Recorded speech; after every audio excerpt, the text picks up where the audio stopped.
For more on the ongoing war in Iran, we're joined by Iran policy analyst Karim Sadjadpour, as well as former CENTCOM commander and CBS News contributor, retired General Frank McKenzie, who joins us this morning from Tampa. Good morning to you both. Karim, let me start with you. Today in Islamabad, you have Pakistan, Turkey, Egypt, these self-proclaimed mediators gathered together to talk about how to de-escalate the war. Iran so far hasn't responded to the 15 points the Trump administration put forward. And Rubio said he's not even sure who they'd be negotiating with. So what is the reality of who we're negotiating with, and are we even negotiating?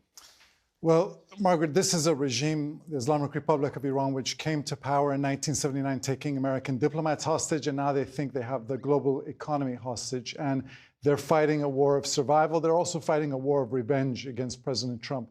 So at the moment, they don't feel compelled to compromise, it seems, because the trend lines are, oil prices are going up. American public opinion about the war is going down. And many of these leaders that we're hoping to negotiate with are right now living underground, fighting for their lives.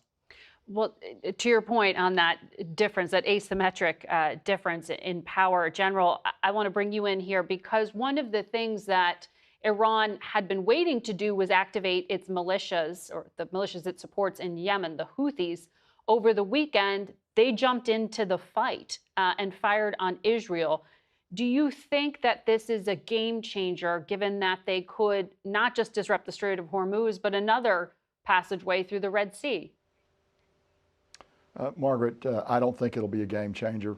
Their ability to attack Israel is quite limited. Yes, they will have the ability to further stop slow traffic through the Bab el-Mandeb going up into the Suez Canal. We have the ability to go down there and prevent that. It will require additional resources, but we have those resources, and we can certainly do it if that becomes necessary. Well, the president has made clear that he needs to reopen the Strait of Hormuz. His language has been contradictory on some of these points as to who's going to do it and when. What's the military reality of making it passable? We're on our way to doing that now, Margaret. This is part of a plan that's been in existence for many years. What we're doing right now is we're reducing Iranian ability to target ships in the Strait through their short-range missiles, their drones, and other activities. We do that by maintaining air superiority over southern Iran on a 24/7 basis, looking for where these missiles are and striking them relentlessly. Once we reduce those to a very low level, then you'll be able to go in, if necessary, sweep for mines. I'm not certain they put mines in the water yet.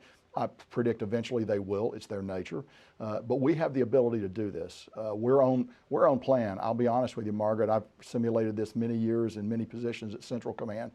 We're a little further along than we would have expected to be at this point in all the simulations that I've seen. I'm going to guess in your simulations, you looked at what would happen to the Strait of Hormuz, even though the president said no one ever thought of it. You thought of it, didn't you? The U.S. military thinks of a lot of things. We certainly have thought of the Strait of Hormuz, thought of Karg Island, think of all those islands on the southern littoral of Iran. Karim, the president said the Israelis killed the second-tier pragmatist types that he had thought he might be able to go and negotiate with. In recent days, the name that has emerged is the parliament speaker, Ghalibaf. What do we know about him? Is he someone you can make a deal with? Ghalibaf is importantly a former senior Revolutionary Guard commander and a close advisor to Mojtaba Khamenei. Under different circumstances, he is someone who aspires to be Iran's modern strongman leader. I've actually met him in the World Economic Forum in Davos. Just the fact that he shows up in Davos shows you a little bit about his worldview. But under the current circumstances, no one in that Iranian system is capable of changing the long-time ideology of antipathy toward America and toward Israel, even if they wanted to. Explain that, if you would, because what we hear from the White House and from Israel is that pressure will break them. You're saying they're unbreakable? At the moment, and this could change in the future, but we haven't seen any cracks in the regime's resolve. We haven't seen any cracks in the cohesion of its security forces. And given the fact that so many of its top officials, including the supreme leader, have been killed, it's a regime which is not prepared to compromise or change its ideology. They actually believe that antipathy towards America is part of their identity. And if you capitulate on that, it actually doesn't prolong your shelf life, it actually could hasten your death. So if there's not a negotiated settlement, how does this end?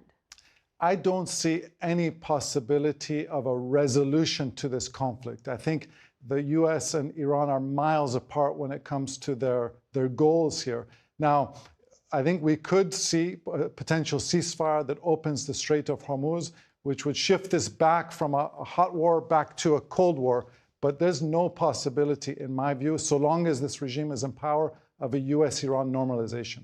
General, do you agree with that assessment? I mean, it does seem that the Trump administration is acknowledging the regime will stay if they are at least offering to negotiate with the regime. So it would allow for them to remain in power. The primary goal of Iranian statecraft, Margaret, is survival of the regime. Back in the late 1980s, they signed a truce with Iraq when things were going very bad for Iran. In Iranian history, is known as drinking from the poisoned chalice. I believe that they will break. I believe that they will come to terms. And it may be an imperfect solution, but I think it would be one that would include opening the Strait of Hormuz, possibly some deal on the missile systems. The nuclear program is certainly a possibility. But I believe eventually they'll make a deal. But we need to keep the pressure up. We need to continue to press them very hard, because that is, in fact, the only thing they will respond to. So the president had posted, he's postponed the deadline to open the Strait of Hormuz as a result of the Iranian government asking for it. He says he's shifted that to April 6th at 8 p.m. We also hear from the Secretary of State that he's talking to the allies about a post-conflict necessity of having other countries help to essentially police the strait. And he said that you will need tankers to have military escorts. So this doesn't sound like this is a short-term project. This sounds like even if combat ends, we're going to be talking about a military presence in the region for some time. Am I wrong? Margaret, you could be right. Let's see what happens. I think there are two ways the Strait of Hormuz can be opened. It can be opened if the Iranians negotiate with us to open it, and of course that's the desired solution. The other solution would be if they don't and they decide to fight, we can open the strait under that condition too. The second condition is obviously a lot more intensive in terms of ships and equipment that would have to bring into the region. And yes, help from our allies would certainly be very useful in that case. We have the ability to open the Strait of Hormuz under any condition that the Iranians choose to exist under. Does it appear to you that one of the contingencies that the White House is planning for, given that they're continuing to move troops into the region, and you have these Marines who are moving into the area as well, are they preparing for a ground troop presence? And what does that look like? Margaret, for many years we've considered options along the southern coast of Iran, seizing islands, seizing small bases, typically raids, and a raid is an operation with a planned withdrawal. You're not going to stay.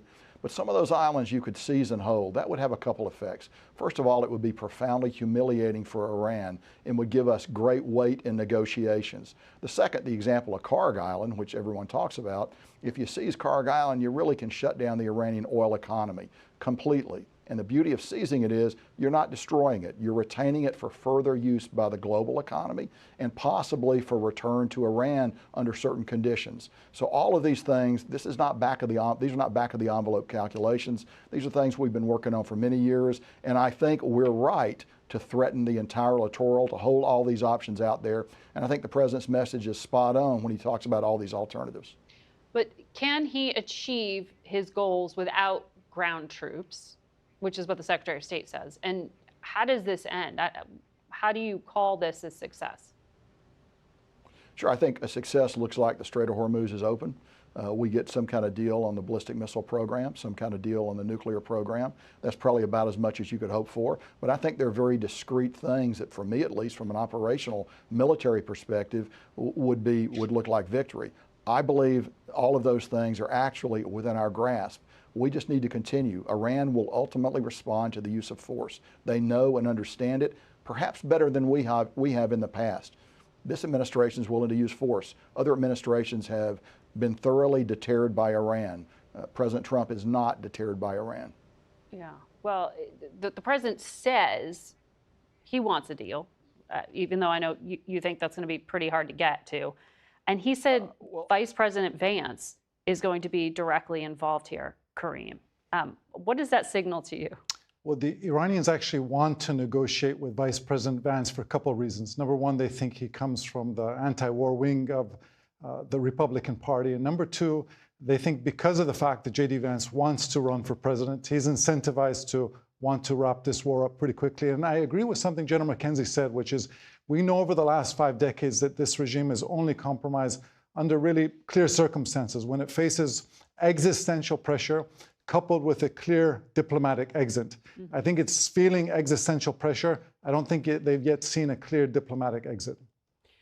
Well, gentlemen, thank you both for lending us your expertise for this conversation. We'll have to leave it there.